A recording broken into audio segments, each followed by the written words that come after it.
الحمد للہ بنعمتہ تتم الصالحات لا حول ولا قوۃ الا باللہ۔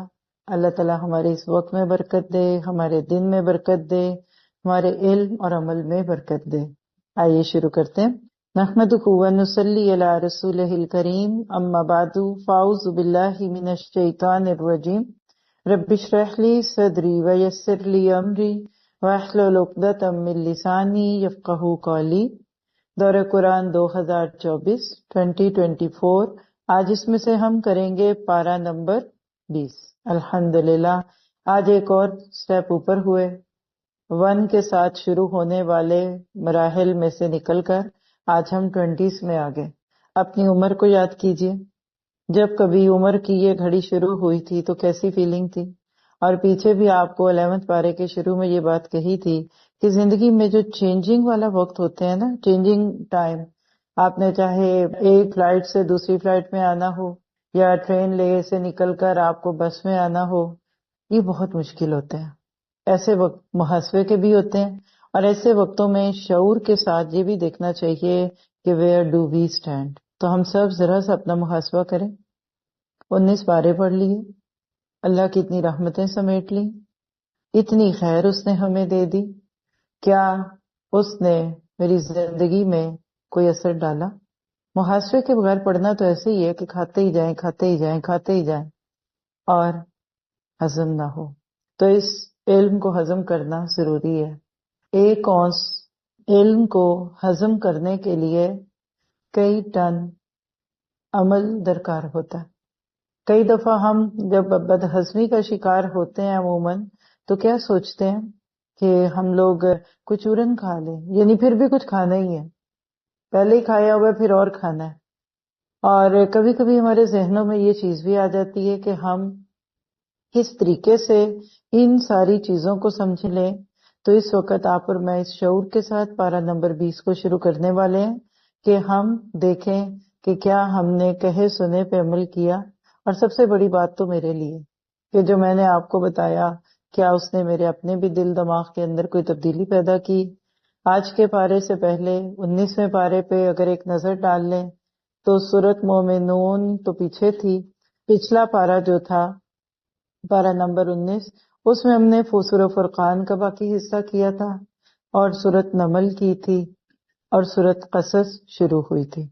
اور ان سارے حصوں کو اگر ہم دیکھیں تو ہم نے یہ دیکھا تھا کہ کس طریقے سے اللہ سبحانہ تعالیٰ نے ہمیں جہاد کبیر کی دعوت دی ہے۔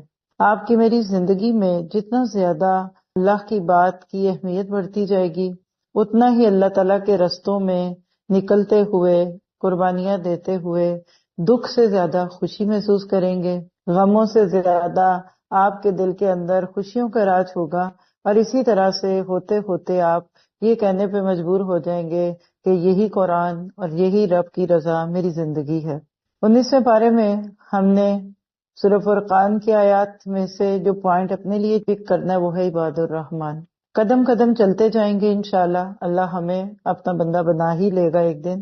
کسی کی بھی محبت لینی ہو، دعائیں لینی ہو، تو یہ کہنے کی بجائے مجھ سے پیار کرے، مجھے دعائیں دیں، مجھے محبت دیں، یا پھر یہ شکوے کرنا آپ میرے ساتھ یہ نہیں کرتے، آپ کو میں اچھی نہیں لگتی، یہ غلط بات ہوتی ہے۔ تو اور بھی آپ اگلے کو فرینڈ کریں، بہترین بات کیا ہوتی ہے کہ وہ کرنا شروع کر دیں جو اگلے کی دعائیں اور اس کی محبتیں تمہیں دلا دے۔ پھر اس کے بعد سورۃ شورى میں 227 آیات تھی، جس میں سب سے بڑی چیز جو مجھے سمجھ آئی وہ انذر عشیرتک الاقربین تھی، کہ اپنے قریبیوں سے شروع کیجئے۔ ہم عموماً قریبیوں سے ڈرتے ہیں کیونکہ ان کو ہمارے کرتوت پتہ ہوتے ہیں، پھر انہوں نے ہمیں تانے دینے، اچھا تم یہ کرتی تھی آج یہ کرنے لگی، اچھا اب تم ہمیں سمجھاؤ گی۔ تو یاد رکھیے اس کے لیے دامن کو بے داغ رکھنا ہے، اور اگر ماضی میں کوئی دامن پہ دھبے لگے ہیں تو حضرت موسیٰ کی سنت اپنا لیجئے جو ہم نے سورہ شورى میں پڑھی کہ ہاں کیا تھا، اس وقت میں جاہل تھا، مجھے یہ نہیں پتا تھا، اور اب تو مجھے پتا چل گیا۔ یعنی اپنی جھوٹی یہ عزت بنانے کی بجائے اللہ سے بھی اور بندوں سے بھی معذرت کر لیں۔ پھر اس کے بعد اسی میں نبی صلی اللہ علیہ وسلم کی بے لوث تڑپ تھی، اور سورہ فرقان میں جو جاہد بھی جہادن کبیرہ۔ تو یہ ساری چیزیں مل جل کر آپ کو مجھے ایک اچھا انسان، ایک ذمہ دار انسان بناتی ہیں۔ اور پھر سورہ نمل کی 59 آیتیں ہم نے دیکھی کہ اللہ نے حضرت سلیمان علیہ السلام کو اتنی بڑی دولت دی، آج بھی شاید سائنس اس کا مقابلہ نہ کر سکے کہ پرندوں کی بولیاں، جانوروں کی بولیاں سمجھنا، لیکن اتنی بڑی نعمتوں کو پا کر بھی کوئی بڑھائی کا لفظ نہیں تھا، بلکہ کیا تھا کہ ربی اوزینی ان اشکر نعمتک التی انعمت علیہ۔ تو بندہ مومن ایسا ہی ہوتا ہے، اللہ تعالیٰ آپ کو مجھے بالکل ایسا ہی بنا دے۔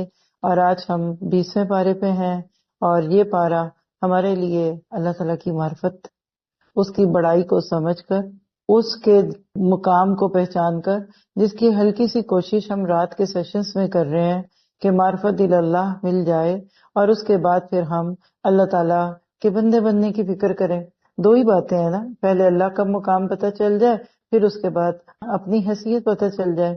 تو جتنی اپنی حیثیت پتہ چلتی جائے اتنا اللہ کے آگے جھکتے جائیں، اور مشکل نیکیاں آسان ہوتی جائیں گی، اور ہمیں اللہ دو گروہوں میں سے اس گروہ میں کر دے کہ جن کے لیے جنت کے دروازے کھلے ہوں۔ اور اسی کے ساتھ اگر ہم اس بارے میں دیکھیں تو ہمیں یا ایھا الذین آمنوا سے کوئی بھی ایک آیت شروع ہوتی بھی نہیں دکھتی۔ پارہ 20 کا مین تھیم نمائشی کلچر ہے، ٹو فلانٹ، برانڈز، اتراؤ، دکھاؤ، جلاؤ۔ اور اسی طرح سے ہم آج جس دور سے گزر رہے ہیں، آج ہر ایک ہی ایکٹنگ کرتا دکھے گا، ہر ایک میوزیشین ہے، ہر ایک پکچرائز کر رہا ہے۔ ایک وہ وقت تھا کہ جب ہم کبھی بچپن میں سنتے تھے کہ سینما گھر میں فلم دیکھی جاتی ہے، تو اس وقت لفظ فلم، ویڈیو ایک بہت ہی غیر مناسب لفظ تھا، معیوب تھا۔ اسکرین کے نام کے ساتھ کئی فتوے آگے تھے اس دور کے علماء کی طرف سے، لیکن آج ہر بندہ وہ کیمرہ مین بھی ہے اور فلانٹ کر رہا ہے۔ وہی پروفائلز جو کبھی سوچے بھی نہیں تھے کہ اس پہ تصویر نہ ہو تو پھر بندے کو پتہ نہیں چلتا میری یہ کون سی دوست ہے، یہ کون سی شمع ہے، یہ کون سی نسرین ہے، اس لیے تصویر لگاتے ہیں۔ اچھا جی، ماشاءاللہ، کتنی مجبوری۔ یہ سب بھی اپنی جگہ، لیکن علوًا فی الارض، آج اس بارے میں آپ پڑھیں گے، استکباراً فی الارض، یہ بھی پڑھیں گے، ابھی آپ کو بتاتی ہوں کتنی دفعہ پڑھیں گے۔ اور یہ سارا پورا پارہ آپ دیکھیں گے خود بھی کہ قوموں پہ اللہ کی پکڑ کیوں آتی ہے، فرعون جیسے برے حکمران کیوں ملتے ہیں، اور حامان جیسے مذہبی لیڈرز، اور اسی طرح سے قارون کی طرح کے وزیر خزانہ کیوں ملتے ہیں۔ تو انشاءاللہ اس کو ہم اپنے وقت پہ دیکھیں گے۔ نصر من اللہ و فتح قریب کے لفظ کے ساتھ ہمارے ذہن میں ایک فتح کا جھنڈا ہوتا ہے، کسی اونچی سی عمارت پہ کھڑا ایک شخص وکٹوریس بن کے دکھتا ہے، لیکن اس بارے میں آپ کو نصر من اللہ و فتح کسی مجاہد کی نہیں، کسی بھی ملک کو فتح کرنے والے کانکررز کی نہیں، صلاح الدین ایوبی جیسے اور حضرت عمر فاروق جیسے بڑے بڑے حکمرانوں کی نہیں، ایک ایسی ماں کہ اگر وہ یہ کام نہ کرتی جو اس نے کیا اور اللہ نے اسے کرا لیا تو اس کا نام کبھی یہاں نہ آتا، اور وہ ہے ام موسیٰ۔ اس پورے پارے میں سے آپ جب پڑھتے ہوئے گزریں گے تو آپ خود دیکھیں گے کہ اللہ کے حکم پر ماں نے بچے کو دریا میں ڈال دیا، اور دریا سے اللہ نے بچے کو بچا لیا۔ آپ کے بچوں کو بھی گندگی، فحاشی، عریانی، بے مقصدیت اور اسی طرح کی اور بلاؤں کے عذابوں سے اور ان دریاؤں سے اللہ ہی بچائے گا۔ شرط ایک ہے کہ ام موسیٰ جیسا ایمان کی طاقت، ام موسیٰ جیسا توکل، ام موسیٰ جیسا اللہ کے وعدوں پہ یقین ہو۔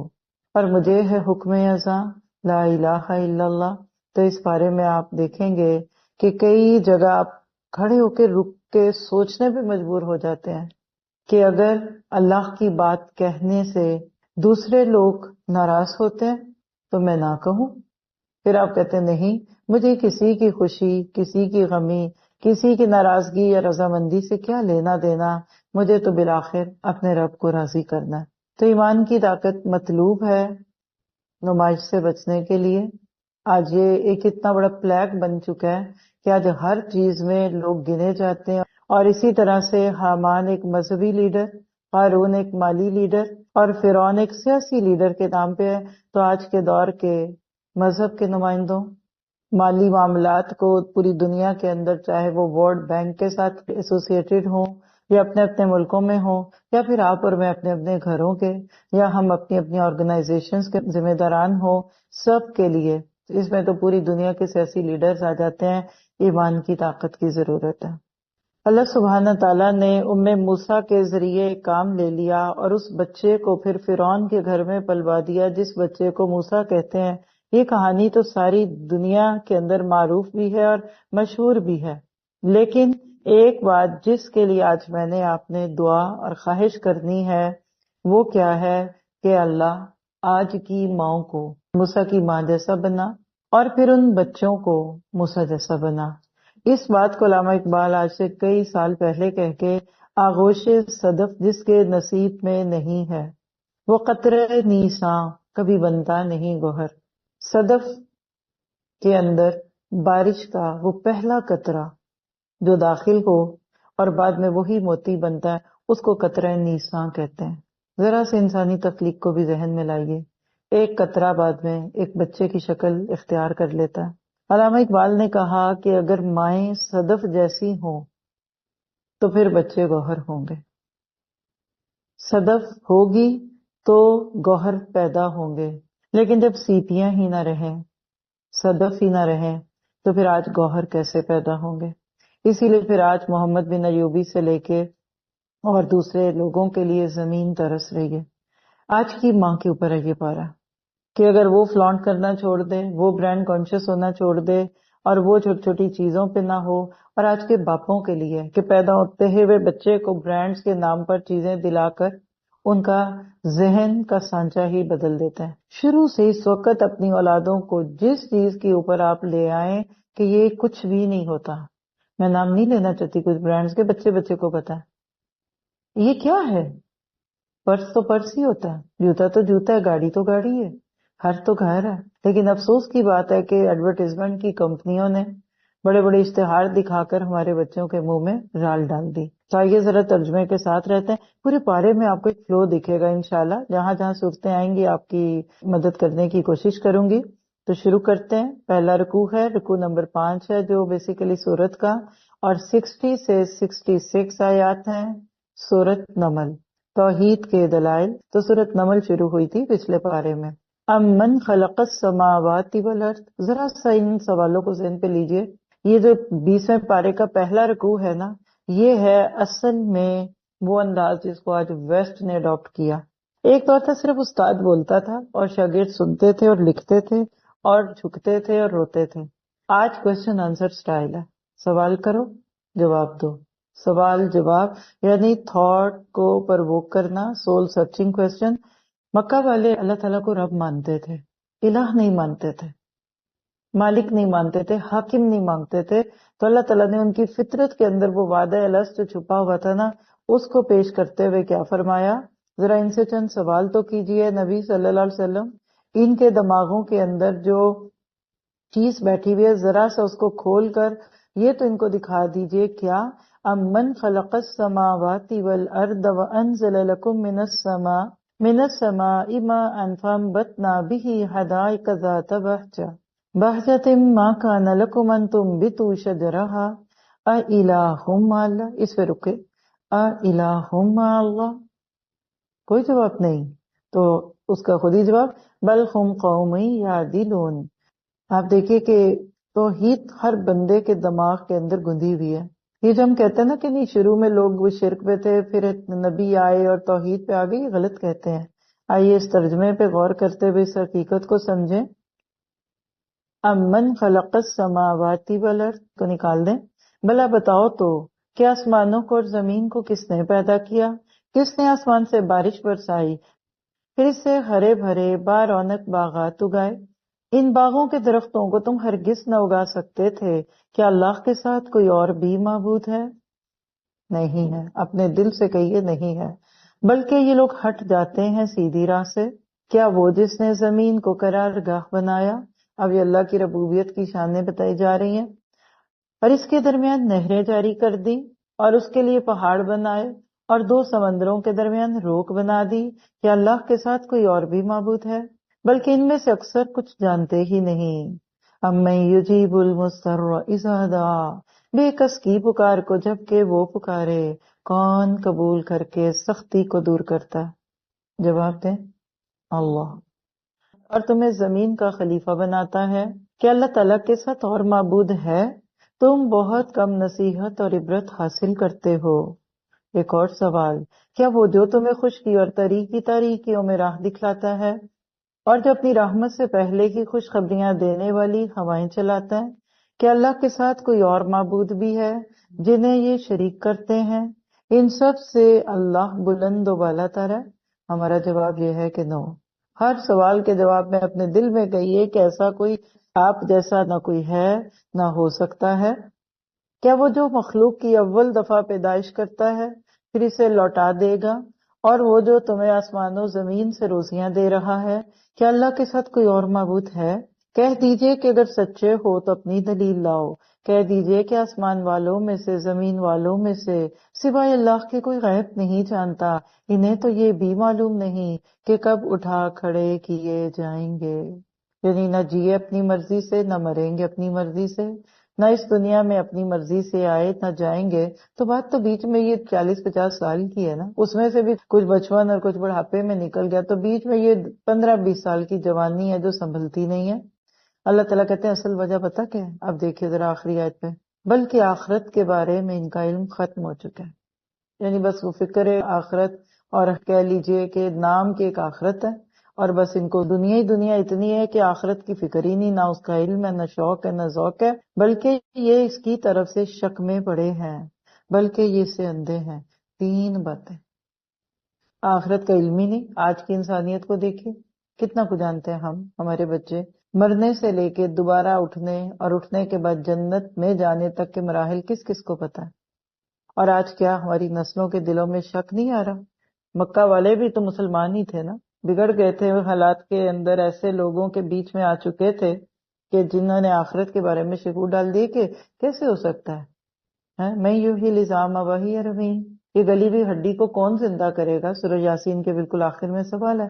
تو ان کا بھی تو یہی پرابلم تھا نا کہ نہیں ٹھیک ہے قیامت آئے گی تو مر کے مٹی ہوں گے۔ آج دنیا کے بہت سارے مذاہب کہتے ہیں، اللہ کا کمنٹ ہے یہ اس سے اندھے ہیں، یعنی ان کی آنکھوں پہ پردہ پڑ چکا، کس کا؟ دنیا کا۔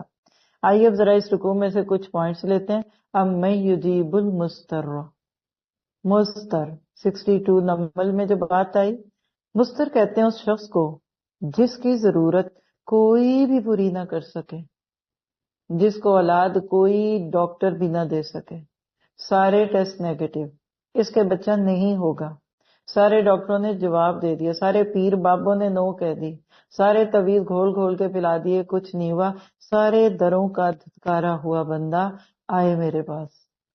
اب میں یجیب المستر اذا دعا، تو اضطرار، بے چینیاں، حسرتیں، نکمے، اپنے اندر ایک کچھ گلٹ ہونے کا احساس بندے کو مضطر بناتا ہے۔ آپ کی میری زندگی میں کئی ایسے مواقع آتے ہیں اور گزر جاتے ہیں کہ کوئی ہماری مدد نہیں کر سکتا۔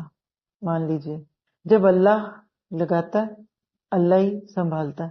اللہ تعالیٰ کے ہاتھ میں میرا آپ کا دکھ سکھ، اللہ تعالیٰ کی ذات کے اوپر نظریں لگا کر دیکھ لیجئے، صرف وہی ہے جو آپ کو مشکلوں میں سنبھالتا ہے۔ چلیے زندگی کا کوئی معاملہ یاد کیجئے، سارے دروازے بند ہو چکے تھے اور ڈاکٹروں نے کہا نہیں ہوگا، اور کبھی کبھی جاب کی مسئلے، کبھی شادی نہیں ہوگی، اس بچے کی شادی نہیں ہوگی، یہ گھر نہیں بسے گا، ختم، جدا کر دو، یہ لڑ لڑ کے مر رہے ہیں، ان کو ختم کر دو، ان کے رشتے کو۔ اور پھر وہ گھر جڑ گیا، ٹوٹا گھر جڑ گیا، ٹوٹے دل جڑ گئے، بھائی بہن جڑ گئے، اور کیا کچھ ہماری زندگیوں میں نہ ہوا۔ تو یاد رکھیے ایک در جو صرف دور ہے نا اس لیے نظر نہیں آتا، ہم دوسروں کو اس طریقے سے ایڈمائر کر رہے ہوتے ہیں کہ جیسے شاید ان کے ہاتھ میں ہمارا نفع بھی ہے اور ہمارا نقصان بھی ہے، اور جتنا زیادہ اللہ پہ نظریں لگائیں گے اتنا زیادہ آپ مطمئن ہوں گے۔ اور جب جہاں ناممکن بھی ممکن لگے، اس کو توحید کہتے ہیں، یہ ہے تعلق باللہ، یہ ہے معرفت الہی۔ آپ جتنا زیادہ اللہ تعالیٰ کا قرب پاتے جائیں گے نا، اتنا اللہ تعالیٰ کے اوپر آپ کو پیار بھی آئے گا اور آپ کا یقین بڑھے گا۔ آپ کہتے ہیں میں نے آزمایا ہوا ہے، کئی بندوں کے بارے میں آپ کے ذہنوں میں سوال ہوں گے، نہیں ان کو آزمایا تھا، یہ مشکل میں کام آ گئے تھے۔ واللہ اللہ کی طلب اور اللہ تعالیٰ کی پکار اور اللہ تعالیٰ کے ہر دعا کو قبول کرنے والی خوبی کو آپ نے پتہ نہیں آزمایا کہ نہیں، میں تو اس کو کہوں گی میں نے قدم قدم پہ اپنے رب کو پایا.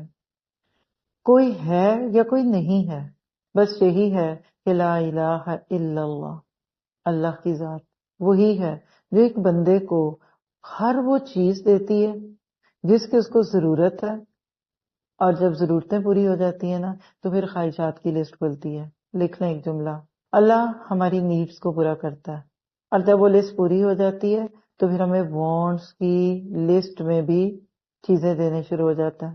ضرورت اس بات کی ہے کہ ہم اس پر نظریں لگائیں.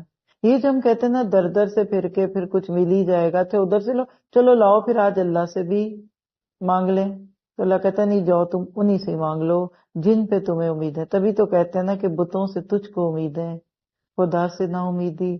پھر یہ بتا کہ کافری کیا ہے.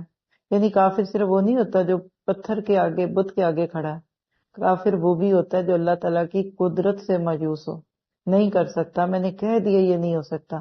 تو آج سے اپنے لیے اس آیت کے ساتھ ایک عمل کا نقطہ لکھ لیں، میں نے کبھی کسی چیز کو ناممکن نہیں سمجھنا. It's not possible, it will not happen, نہیں ایسا ہی ہوگا، دیکھنا نہیں یہ ہوتا ہی ایسا ہی ہوگا. کسی انسان سے متعلق آپ کے اپنے بچے ہی ہیں، ظاہر گھروں میں شوہر ہیں، ساس ہیں، سسر ہیں، کسی بھی انسان کی ہدایت سے مایوس نہ ہو، وہ بدل نہیں سکتے، مایوس نہ ہو. اور اسی طرح کے ذاتی زندگی کے جتنے آپ کے مشاہدے ہیں اس وقت ان کو سامنے لائیں، کیونکہ آیت بڑی اہم ہے اور میں نہیں چاہتی کہ ایسے ہی گزر جائے اور آپ اس کو انجوائے نہ کریں. یہ تو میرے رب کی قدرتوں کو دکھانے والی آیت ہے، کیونکہ جتنا زیادہ آپ اپنے رب سے مایوس ہوتے ہیں نا، شیطان آپ کو اپنے ہاتھ میں لیتا ہے. تو ہم نے اللہ سے مایوس نہیں ہونا، بلکہ ہم نے اپنی نظریں اللہ تعالیٰ پہ لگانی ہے. پچھلے حصے میں سورۃ نمل کے آپ نے ملکہ سبا کی کہانی سنی. ہم ہوتے کہتے اس نے کیا ماننا ہے، اس کو کیا لو، یہ تو ہے ہی کافر، یہ تو ہے ہی ایک عورت، اور عورتوں کی تو عقل ہی کم ہوتی ہے. نہیں، پیغام دیا اللہ نے، اس پیغام کو سن لیا. اور یاد رکھیے کہ اللہ جب سنتا ہے نا تو پھر اسباب بنا دیتا ہے.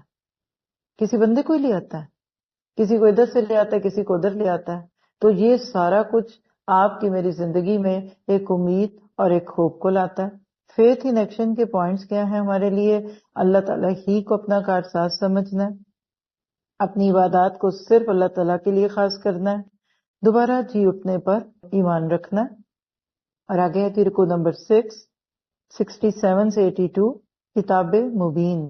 وقال الذین کفروا، کفر نے کہا کیا جب ہم مٹی ہو جائیں گے اور ہمارے باپ دادا بھی، کیا ہم پھر نکالے جائیں گے؟ ہم اور ہمارے باپ دادوں کو بہت پہلے یہ وعدے دیے جاتے رہے، کچھ نہیں، یہ تو صرف اگلوں کے افسانے ہیں. کہہ دیجئے کہ زمین پر چل پھر کر ذرا دیکھ تو لو. اور کیا دیکھو؟ ذرا دیکھو تو صحیح کہ گناہ گاروں کا کیسا انجام ہوا. آپ ان کے بارے میں غم نہ کیجئے. یہ نوٹ کیجئے، غصہ نہیں تھا نبی کو، غم تھا. دیکھیے آج ہمیں غصہ آنے لگتا ہے، لوگ مانتے نہیں، لوگ سنتے نہیں، لوگ آتے نہیں، لوگ بلاتے نہیں، لوگ نماز نہیں پڑھتے، لوگ یہ نہیں کرتے، لوگ وہ نہیں کرتے. غصہ نہیں، غم. اور یہ جو غصہ غم کے اندر سے ملی ہوئی جلی ایک کیفیت نکلتی ہے نا، اس کو بخا کہتے ہیں. سورہ شورہ میں ہم نے شروع سے پڑھ لی اس بات کو. تو اللہ سبحانہ تعالیٰ فرماتے ہیں کہ ان لوگوں کے بارے میں غم نہ کریں اور ان کے دوگ گھات سے دل تنگ نہ ہو. کہتے ہیں کہ وعدہ کب ہے، اگر سچے ہو تو بتلاؤ. جواب دیجئے کہ شاید بعض وہ چیزیں جن کی تم جلدی مچا رہے ہو وہ بہت ہی قریب آ گئی ہوں. سوچیے، کیا پتا ہماری موت قریب ہو، ہمیں پتا یہاں سے اٹھنا ہے کہ نہیں، گھر جانا ہے کہ نہیں، کچھ بھی ہو سکتا ہے. تو کیا دنیا کی باتیں اور کیا دنیا کے سندیسے اور کیا دنیا کی چیزوں کے اوپر نظریں لگا دینا اور اس کو محسوس کرنا. بس یہ دعا کیا کریں کہ اللہ جب بھی موت آئے تو ایمان کی آئے اور اللہ تعالیٰ کی رضا کی ہو. یقیناً آپ کا پروردگار تمام لوگوں پر بڑے ہی فضل والا ہے، لیکن اکثر لوگ ناشکری کرتے ہیں.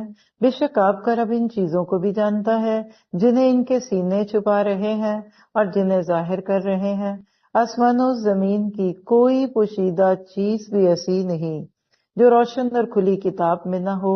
یقیناً یہ قرآن بنی اسرائیل کے سامنے ان اکثر چیزوں کا بیان کر رہا ہے جن میں یہ اختلاف کرتے ہیں. یہی تو ان کو جڑ تھی، کہ ہماری باتیں کیوں کھلتا ہے قرآن. اور یہ قرآن ایمان والوں کے لیے یقیناً ہدایت اور رحمت ہے.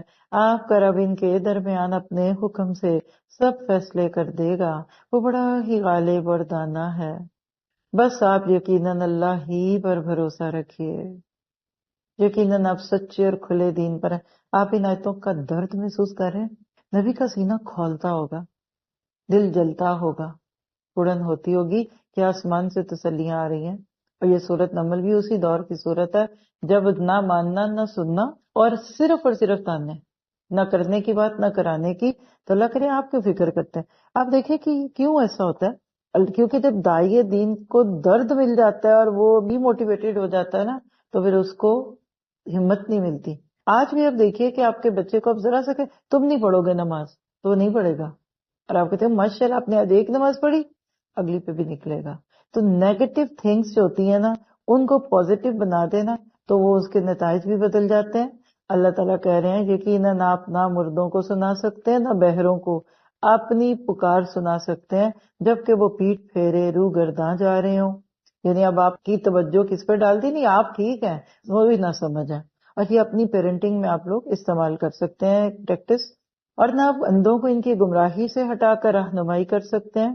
آپ تو صرف انہیں سنا سکتے ہیں جو ہماری آیتوں پر ایمان لائے ہیں، پھر وہ فرما بردار ہو جاتے ہیں.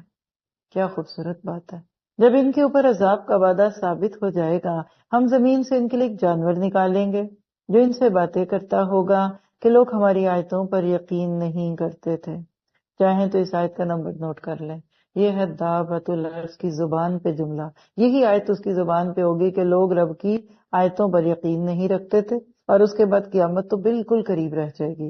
یعنی وقت قیامت پھر ایسے ہی ہے کہ جیسے ایک عورت کے بچہ پیدا ہونے کا وقت قریب ہے تو امید ہوتی ہے کہ کسی بھی وقت اللہ کی طرف سے بچے کی پیدائش ہو جائے گی.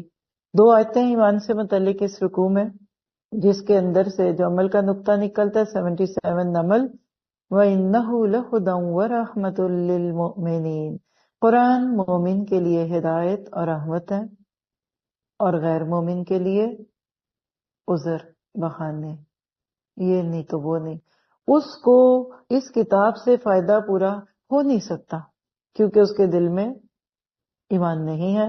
پھر 81 نمل، ضدی اور سرکش لوگ ایمان سے محروم رہتے ہیں. اللہ نہ کرے ہمارے اندر دین کی چڑ آ جائے. آپ نے دیکھا ہوگا نیو بورن بیبی جب ضد میں آ جاتا ہے دودھ نہیں پیتا، بھوک لگی ہوئی ہے روتا ہی جاتا ہے. آپ کہتے اس کو چڑ چڑھ گئی ہے، پہلے اس کو ذرا سا ہم صحیح کریں، ذرا سا اس کو ہم بہلائیں پھر دودھ پیے گا. تو اپنے لیے عمل کا نقطہ لکھیں، کبھی کسی کو دین کے نام پہ چڑ نہ چڑھائیں. کئی لوگ ہم سے چڑے ہوتے ہیں اس لیے وہ پھر ہماری بات نہیں مانتے. پھر آگے نمل 75 میں فی کتاب مبین سے مراد لوح محفوظ ہے. اللہ سبحانہ تعالیٰ نے ہر چیز کو ریکارڈ کر رکھا ہے. اللہ نے تو رکھا، ہم کس چیز کو لکھتے ہیں، رحم ہوتی ہے، لکھ لکھ کے حساب رکھتے ہیں چیزوں کو کہاں رکھی، کیا کیا. گھروں کے ڈاکیومنٹس بینکوں میں رکھتے ہیں، اپنی اسٹیٹمنٹس کو چھپا کے رکھتے ہیں. اللہ تعالیٰ نے ہر چیز کو حساب میں رکھا ہوا ہے. کیوں؟ کل آپ کے میرے سامنے پیش کرنی ہے. تو لکھیے قیامت کا دن کیا ہے، ہمارے اکاؤنٹس ہمارے سامنے پیش کرنے کا دن. دنیا میں لفظ اکاؤنٹ سنتے ہی جان نکل جاتی ہے. جون میں جب ٹیکس کا ایئر پورا ہوتا ہے تو عموماً مرد اس مہینے میں بہت ہی بزی اور پریشان ہوتے ہیں کیونکہ ہم نے ریٹرنیں فائل کرنی ہے. کیا ہوگا زیادہ سے زیادہ، اور سوچیے جہاں پوری زندگی کی ریٹرن دینی ہو. تو لہٰذا فیتھ ان ایکشن کیا ہے، آخرت کی جواب دہی پہ یقین رکھنا ہے. حق کی صرف دعوت دینی ہے، کسی کو چڑ نہیں چڑھانی. تسلیم کرنے کی نیت سے قرآن کا پیغام سننا ہے. اللہ مجھے اس آخری میں تو عمل کی توفیق دے. چند سیکنڈ سوچئے، ہر ایک خود سے پوچھے میں کیوں سن رہی ہوں. آپ اگر تسلیم و رضا کے لیے سن رہے ہیں نا تو آپ کو تسلیم و رضا ملے گی، اور اگر آپ میری غلطیاں چنیں گے تو انشاءاللہ وہ بھی بہت ملیں گی. اللہ میرے پردے رکھ لے آپ کے سامنے. اور آپ اگر چاہتی ہیں کہ آپ عالمہ بن جائیں، فاضلہ بن جائیں اور گھر والے روپ میں آ جائیں تو یہی ملے گا. اور آپ چاہتے ہیں قرآن کی تکمیل پہ آپ کے میاں صاحب آپ کو کوئی گفٹ دلا دیں کہ آج میری بیگم تو عالمہ بن گئی، تو وہی ملے گا. تو جیسی کرنی ویسی بھرنی. نولی ما تولیٰ. آگے رکو نمبر 7 ہے 83 سے 97، چھٹلانے والوں کی گروہ بندی. وَيَوْمَ نَحْشُرُ مِنْ كُلِّ أُمَّةٍ فَوْجًا. اور جس دن ہم ہر امت میں سے ان لوگوں کے گروہ کو جو ہماری آیتوں کو جھٹلاتے تھے کھیر کھار کر لائیں گے، پھر وہ سب کے سب الگ کر دیے جائیں گے۔ جب سب کے سب آ پہنچیں گے تو اللہ تعالیٰ فرمائے گا کہ تم نے میری آیتوں کو باوجود اس کے کہ تمہیں ان کا پورا علم نہ تھا کیوں جھٹلایا، اور یہ بھی بتلاؤ کہ تم کیا کرتے رہے۔ بس سبب اس کے کہ انہوں نے ظلم کیا تھا، ان پر بات جم جائے گی اور وہ کچھ بول نہ سکیں گے، یعنی ان کی بولتیاں بند ہو جائیں گی۔ دیکھیے کہاں تک کوئی جھٹلائے گا، اب جب آنسر دینے کے لیے کوئی چیز ہی نہیں تو خاموش ہے۔ اللہ تعالیٰ کہتے ہیں کیا وہ نہیں دیکھ رہے کہ ہم نے رات کو اس لیے بنایا کہ وہ اس میں آرام حاصل کر لیں، اور دن کو ہم نے دکھلانے والا بنایا۔ یقیناً اس میں ان لوگوں کے لیے نشانیاں ہیں جو ایمان اور یقین رکھتے ہیں۔ ذرا سے اس دن کو سوچئے کیا ہونے والا ہے۔ ایک گرینڈ گیٹ ٹوگیدر ہے، لیکن اس سے پہلے ایک بگل بجے گا۔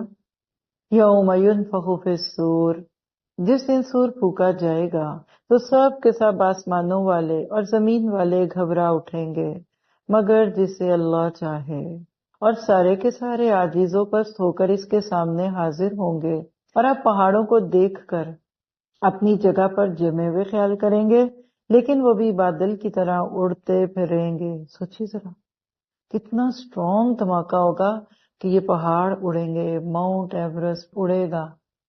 دنیا میں کوئی دھماکے کی آواز ہے تو ہل جاتے ہیں، زلزلے آتے ہیں تو فیو سیکنڈ کا زلزلہ ہوتا ہے اور پورا شہر ہل جاتا ہے۔ چند سال پہلے اسلام آباد میں ایک زلزلہ آیا، اس سے پیچھے جائیں تو بالا کوٹ میں ایک زلزلہ آیا، بستیاں پلٹ گئیں۔ قرآن کہتا ہے وَإِذَا وَقَعَتِ الْوَاقِعَةُ، اللہ کہتا ہے اِذَا رُجَّتِ الْأَرْضُ رُجًّا، اوپر سے نیچے، اپس اینڈ ڈاؤن، ادھر، یعنی جیسے لٹو کی طرح گھمائیں جدھر مرضی وہ گھوم جائے۔ کوئی چیز گرتی ہے تو وہ سیدھی تھوڑی بڑے طریقے سے گرتی ہے، وہ ہلتی جلتی ہے، پورے نقشے بدل دیتے ہیں۔ قیامت کا دن کیسا ہوگا؟ بادلوں کی طرح اڑیں گے۔ یہ ہے سنت اللہ کی جس نے ہر چیز کو مضبوط بنایا، اور جو کچھ تم کرتے ہو اس سے وہ باخبر ہے۔ جب پہاڑوں کا یہ حال ہوگا تو انسانوں کا کیا ہوگا؟ دیکھیے جب قبریں پھٹ جائیں گی، مردے اٹھ جائیں گے، آپ دیکھیے نا کسی کی بڑی گہری نیند ہونا، گھوڑے بیچ کے سوئے ہیں، قیامت کا دھماکہ گھوڑے گدے بکریاں سب بیچ کر سوئے کو اٹھا دے گا، اور کتنے پرانے سوئے ہوئے ہوں گے۔ تو اس کو سیریس لینے کی ضرورت ہے، سنجیدہ حقیقت ہے، یہ کھیل نہیں۔ وما ہوا بالہزل، سورۃ طارق میں یہ آیت آتی ہے۔ اچھا اب آپ کہتے ہیں کہ کیا بنے گا؟ صحابہ بھی گھبراتے تھے، جب قیامت کی سختیوں کی بات سنی گھبرا گئے، اتنا گھبرا گئے کہ نبی نے کہا کہو حسبنا اللہ ونعم الوکیل۔ اسی لیے اگلی آیتوں میں اللہ تعالیٰ دکھا رہے ہیں کہ جو شخص نیک عمل کر کے لائے گا اسے اس سے بہتر بدلہ ملے گا، اور وہ اس دن گھبراہٹ سے بے خوف ہوں گے، اور جو برائی لے کر آئیں گے وہ اوندھے منہ آگ میں جھونک دیے جائیں گے۔ صرف وہی بدلہ دیے جاؤ گے جو تم کر رہے ہو، یعنی جو پیپر میں لکھا ہے وہی آنا ہے۔ کوئی تمہارے نمبر نہیں لگا دے گا اور تمہارے کوئی نمبر کاٹے گا بھی نہیں، جیسی کرنی ویسی بھرنی۔ اور چونکہ ابھی زندہ ہو لہٰذا ابھی توجہ کر لو، ابھی اس کے اوپر نظریں ڈال لو تو اللہ تعالیٰ تمہارے لیے وہاں کی رسوائیوں کو عزتوں میں بدل دے گا۔ پھر نبی صلی اللہ علیہ وسلم سے فرمایا مجھے تو بس یہی حکم دیا گیا ہے کہ میں اس شہر کے پروردگار کی عبادت کرتا رہوں جس نے اسے حرمت والا بنایا ہے، جس کی ملکیت ہر چیز ہے، اور مجھے یہ بھی فرمایا گیا ہے کہ میں فرما برداروں میں ہو جاؤں۔ ہمیں بھی تو یہی فرمایا گیا نا، مسلمان بن جاؤ، اوبیڈینٹ بن جاؤ، بات مانو۔ اور کیا کہا گیا؟ اور یہ کہ میں قرآن کی تلاوت کرتا رہوں، جو راہ راست پر آ جائے وہ اپنے نفع کے لیے راہ راست پر آئے گا، اور جو بہک جائے تو کہہ دیجئے کہ میں صرف ہوشیار کرنے والوں میں سے ہوں۔ کہہ دیجئے کہ تمام تعریفیں اللہ ہی کے لائق ہیں، وہ ان قریب اپنی نشانیاں دکھائے گا جنہیں تم خود پہچان لو گے، اور جو کچھ تم کرتے ہو اس سے آپ کا رب غافل نہیں۔ دو آیات ہیں ایمان سے متعلق۔ 86 نمل، دین فطرت انسان کی ہر فطری ضرورت کا خیال رکھتا ہے۔ یہ لفظ جو دین فطرت ہے نا، اس کو لکھ لیں دل پہ۔ ہمارا دین فطرت کے مطابق ہے۔ آپ دیکھیے کہ کھانا کھاتے ہیں نا، بھوک لگتی ہے تو کھاتے ہیں نا، تو کھانا گناہ نہیں ہے۔ سونے پہ آپ کا میرا اختیار نہیں ہے تو سونا گناہ نہیں ہے۔ پسینہ آتا ہے آپ کے میرے اختیار میں نہیں تو پسینہ آنے پہ گناہ نہیں۔ واش روم میں جاتے ہیں، یورینیٹ کرتے ہیں، آپ کے ہائے گناہ ہوتا ہے یورینیٹ کرنا؟ تو یہ فطرت میں ہے تو گناہ نہیں. بس ایک لائن میں آپ کو پورے دین کا میں نے خلاصہ دے دیا. گناہ یا خراب وہ چیز ہے جو آپ فطرت سے خلاف کرتے ہیں. پھر نمبر 89 میں ہے من جا بالحسنۃ فلہ خیر منہا وہم من فزع یومئذ آمنون. یہ دنیا کام کی جگہ، وہ دنیا آرام کی جگہ. اب یہاں اگر آپ نے غور کیے اس آیت 89 میں لفظ کیا آیا ہے؟ جا. یہ جا کا کیوں آیا؟ علماء نے اس پہ اتنی خوبصورت بحثیں کی ہیں. دیکھیں نا، آپ نیکی کرنے کے لیے کیا کہتے ہیں؟ من عمل صالحا. یہاں یہ بھی تو آ سکتا تھا نا کہ من عمل صالحا، یا جس نے حسنہ کی، یا فلا یا تب فلا، یا جو بھی کہہ دے. جا کا لفظ بتا رہا ہے کہ نیکی صرف کرنی نہیں، ساتھ لے کے آنی ہے. آپ گھر سے نکلے اپنی دوست کے گھر جانے کے لیے، آپ نے ایک بڑا اچھا کیک بنایا، بڑا سافٹ تھا. آپ سارا رستہ کیئرفل رہیں کہ کہیں ہلے نہ، جلے نہ، ٹوٹ نہ جائے، کوئی بچہ ہی نہ اس میں ہاتھ ڈال دے. جب آپ اپنی دوست کے گھر پہنچ گئیں اور خیر اور عافیت سے وہ کیک اس کو پیش کر دیا، آپ کامیاب ہیں. لکھیے، نیکیاں کرنا آسان ہے، سنبھالنا مشکل. ناروے میں کہتے ہیں کہ it's very easy to make snow ball. وہ بچے بھی برف سے بال بال بناتے رہتے ہیں نا، snowman, but it's very hard to keep it. چند سیکنڈ اب برف کا گولا ہاتھ میں لے، آپ کی انگلیوں کی پوریں چھڑ جائیں گی. یاد رکھیے، نیکیاں کریے اور سنبھالیے. اور یہ مجھے آپ کو سب کو زیادہ فکر ہونی چاہیے، کیونکہ ہمارا خیال ہے کہ ہم بڑی نیکیاں کرتے ہیں اور جو سننے نہیں آتے، جو پڑھتے نہیں، پڑھاتے نہیں، گھروں میں سوئے رہتے ہیں، بیٹھے رہتے ہیں، وہ نہیں کرتے. اور ایک اس کی ٹپ دوں، زبان کی حفاظت کر لیجئے، نیکی کی حفاظت ہو جائے گی. جی، کبھی آپ نے کوئی ڈاکیومنٹ لکھا، بڑا سوچ سوچ کے، غور کرتے ہوئے لکھے، سوچ رہے، مائنڈ بنا رہے ہیں. کئی دفعہ ایسا ہوتا ہے میں نے پڑھنا ہوتا ہے تو مجھے بالکل پرسکون ماحول چاہیے ہوتا ہے. مجھے اپنے دل کی دھڑکن بھی کبھی کبھی چبھتی ہے، بلیو می. ڈیلیور کرتے وقت بھی میری یہی عادت ہے کہ ذرا سی چٹ چٹ بھی آتی ہے تو مجھے ایسا لگتا ہے بکھر گا، ڈسپرس ہو گئی میری سوچ. اچھا، آپ نے بڑی محنت کر کے آ کے یہ سب کیا، ابھی سیو نہیں کیا، اور ایک دم لیپ ٹاپ کی بیٹری چلی گئی اور اس میں کوئی آپشن نہیں تھی کہ اس کو سیو کریں. کیسا لگے گا؟ تو قیامت کے دن آپ کی میری یہ نیکیاں ساتھ رہیں، یہ دعا کریں. ایک حدیث کا خلاصہ کہ قیامت کے دن کوئی شخص ہوگا اپنی نیکیاں ڈھونڈ رہا ہوگا، نہیں ملیں گی، نظر نہیں آ رہی. فرشتوں سے پوچھے گا میری کچھ نیکیاں تھی مجھے دکھ نہیں رہی. جیسے آپ اکثر ہی پوچھتے ہیں میری ادھر چیزیں رکھی تھی، کدھر گئی، کیا گئی؟ تو فرشتے کہیں گے ہاں وہ تھی، لیکن تمہاری غیبتوں کی وجہ سے وہ ضائع ہو گئی. غیبت از اے ڈیلیٹ بٹن، وہ آپ کی نیکیوں کو ضائع کر دیتا ہے. پھر 89 نمل میں دیکھیے، وَهُم مِّن فَزْعٍ يَوْمَئِذٍ آمِنُونَ. نیک کام کرنے والوں کو اللہ گھبراہٹ سے بچا لے گا. اس کا میں نے وہاں آپ کو ہنٹ دیا تھا. قیامت کا دن خوف ہراس کا دن، اپسٹنس کا دن، لیکن وہ لوگ وہاں بہت امن میں ہوں گے جو دنیا میں خوف زدہ تھے، مشفقون، جو دنیا میں کام کام کے جیتے تھے، جن کو چین ہی نہیں آتا تھا. صحیح روایت ہے کہ 2 خوف اور 2 امن اللہ کسی دل میں اکٹھے نہیں کرے گا. اگر میں بھول نہیں رہی نا تو یہ حدیث قدسی ہے. 2 خوف اور 2 امن کے کہ جو دنیا میں خوف زدہ ہوا وہ آخرت میں بھی خوف میں ہو، یہ نہیں ہوگا. اور جو دنیا میں نڈر اور بے خوف ہوا اور وہاں بھی وہ نڈر رہے، ہیئر اور دیر، ادھر اور، یہاں بھی یا وہاں بھی. تو کیا پتا چلا کہ نیکی کے کسی کام کو بھی حقیر نہیں سمجھنا. پھر 92 نمل میں ایک لفظ آیا، اتلو القرآن، آؤ میں تمہیں قرآن پڑھ کر سناؤں. تو قرآن کا مزاج سننے والا ہے. آپ جتنا مرضی سادہ قرآن پڑھیں. کسی سسٹر نے مجھے 2 دن پہلے بتایا کہ میں 21ویں پارے پہ ہوں، تو میں نے فوراً اسی دن حساب لگا لیا کہ 5 نہیں 6 پارے یہ روز پڑھ رہی ہیں، کیونکہ اس دن شاید اسی طرح کا حساب بن رہا تھا. کہاں ہے اس کی روک ٹوک، کہاں ہے اس کے اوامر، کہاں ہے تدبر، کہاں ہے فیتھ ان ایکشن. پڑھنا تو بڑا آسان ہے، سننا مشکل ہے. اور لفظ تلا یتلو تلون جو ہوتا ہے نا، یہ ایسے ہوتا ہے، تلا یتلو تلون. یہ سٹیپس دیکھیے، ایک سٹیپ ایک سٹیپ سٹیپ، رکتا نہیں بندہ اس میں. تو تلاوت کا لفظ ہمیں دکھا رہا ہے مسلسل پڑھو، ایک کے پیچھے دوسرے کو لگا دینا. امام شافعی رحمہ اللہ ایک موقع پہ اجتہاد کے بارے میں غور کر رہے تھے کہ اس کی دلیل مجھے قرآن سے یا سنت سے ملے. 300 بار انہوں نے قرآن پڑھا، اور جب 301ویں بار یعنی 301 ٹائم پڑھنے لگے تو سورۃ نساء کی آیت جو بڑی معروف آیت ہے اس پہ پہنچے تو پھر ان کو اجتہاد کی آیت مل گئی. آپ میں نے کیا پڑھ لیا ابھی؟ ہمیں کیا اپنے سر پہ کوئی کلغی اور تمغہ لگانے کی یا کراؤن پہننے کی ضرورت ہے؟ ابھی تو جھکنے کی ضرورت ہے، ابھی تو ہمیں سیکھنا ہے. سننے سے ثواب ملتا ہے، پڑھنے سے ہدایت ملتی ہے. آپ کو مل رہی ہے ادھر؟ پڑھنے سے ہدایت ملتی ہے. صرف ثواب لینا ہوتا تو ترجمہ بھی بہت تھا ماشاءاللہ، لیکن ہم ساری کوشش اور محنت جو کرتے ہیں نا، جو وقت بھی لگتا ہے وہ ترجمے پہ نہیں لگتا. تو اللہ سے دعا کیجئے کہ یہاں سے پھر اتنا وقت لگا کے آپ جیسے لوگ محنت سے بیٹھتے ہیں تو پھر آپ کو یہاں سے ہدایت بھی ملے اور مجھے بھی. پھر آپ دیکھیں نمبر 89 میں وَهُم مِّن فَزَعٍ يَوْمَئِذٍ آمِنُونَ، وہ اس دن کے بڑے دھماکے کے دن سے بڑے امن میں ہوں گے. ابھی ہم نے سنا نا کہ قیامت کتنے دھماکوں سے آئے گی، پر آپ مطمئن ہوں گے، آپ بالکل پیسفل ہوں گے. کیوں؟ کیونکہ آپ دنیا میں لرز رہے تھے، کانپ رہے تھے، خوف تھا. جس کو دنیا میں خوف لگ گیا اللہ ادھر بے خوف کر دے گا.